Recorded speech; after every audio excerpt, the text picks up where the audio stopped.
जहिले पनि हामी यसरी एरो फंक्सन लेख्दै गर्दाखेरि कन्स्ट किन युज गर्छौं होला त? आज हामी लेट युज गरेर हेरौं। सो मसँग यहाँ एउटा फंक्सन छ ग्रीट भन्ने, जसले चाहिँ सिम्पली console.log हेलो प्रिन्ट गर्छ। अब म यो कन्स्टलाई लेट सँग चेन्ज गर्दिन्छु र म यसलाई यसरी एक्जिक्युट गर्छु।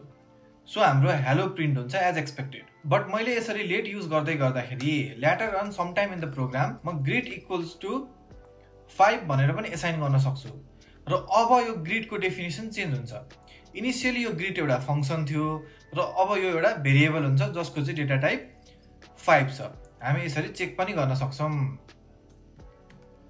So as you can see पहिला चाहिँ यो फंक्सन थियो, अहिले के भयो, यो नम्बर भयो। तर यही एक्जाम्पललाई मैले लेटको ठाउँमा कन्स्ट युज गराएर थिएँ भने चाहिँ के हुन्थ्यो त?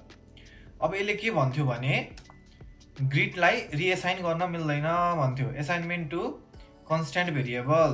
सो त्यही भएर मैले कन्स्ट युज गरेँ भने चाहिँ मेरो कोड सेफ हुने भयो, किनभने लेट र भ्यार जस्तो यसलाई रिएसाइन गरिराख्न मिल्दैन। त्यसैले हामी एरो फंक्सन युज गर्दाखेरि चाहिँ जहिले पनि कन्स्ट नै युज गर्छौं, किनभने यसले हामीलाई सेफ, क्लिन र प्रेडिक्टेबल कोड दिन्छ।